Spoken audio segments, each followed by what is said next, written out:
AP express news చూద్దాం.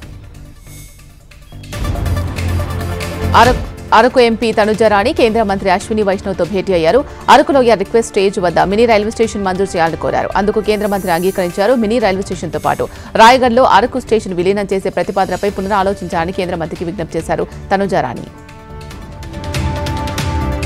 Bike ప్రమాదాల నివారణకు టీచర్ విజయభార్గవ్ విద్యార్థులతో కలిసి నూతన ఆవిష్కరణ చేశారు. సత్యసాయి జిల్లా మడకశిర మండలం రేకులకుంట ఉన్నత పాఠశాలలో పనిచేస్తున్న ఆమె స్మార్ట్ హెల్మెట్ తయారు చేశారు. ఈ హెల్మెట్ ధరించకపోయినా మద్యం తాగి డ్రైవ్ చేయడానికి ప్రయత్నించిన బైక్ స్టార్ట్ అవ్వదు అన్నారు విజయభార్గవి. ఎక్కడైనా ప్రమాదానికి గురైతే ఆ సమాచారం కూడా వెంటనే కుటుంబ సభ్యులకు వెళ్లేలా హెల్మెట్ రూపొందించామని తెలిపారు. ఏలూరు జిల్లా వేలేర్పాడు మండలంలోని ముంపు గ్రామాల్లో ఎన్డీఎంఏ అధికారుల బృందం పర్యటించింది. గ్రామాల్లోని ముంపుతో నష్టపోయిన ప్రాంతాలను పరిశీలించారు. ఏటా వచ్చే గోదావరి వరదలకు ముంపు గ్రామాల్లో నిర్వాసితులు ఎదుర్కొంటున్న సమస్యల గురించి వారిని అడిగి తెలుసుకున్నారు.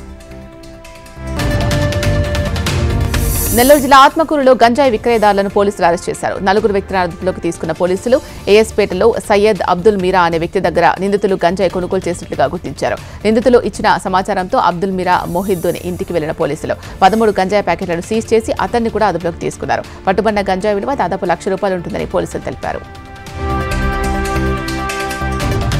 అనంతపురం జిల్లా విడపనకల్లు మండలం హవగిలిలో విషాదం చోటు చేసుకుంది. సాగు కోసం చేసిన అప్పులు తీర్చలేక రైతు వన్నూరు స్వామి ఆత్మహత్య చేసుకున్నాడు. 10 ఎకరాల భూమిని కౌలుకు తీసుకుని వ్యవసాయం చేసిన వన్నూరు స్వామి ప్రకృతి వైపరీత్యాల వల్ల పంట నష్టపోవడంతో చేసిన అప్పులు ఎలా తీర్చాలి అన్న ఆందోళనతో ఆత్మహత్య చేసుకున్నాడు. ఇవి ఇప్పటివరకు అప్డేట్స్. చూస్తూనే ఉండండి హెచ్ఎం టీవీ. వార్త ఆగదు, నిజం దాగదు.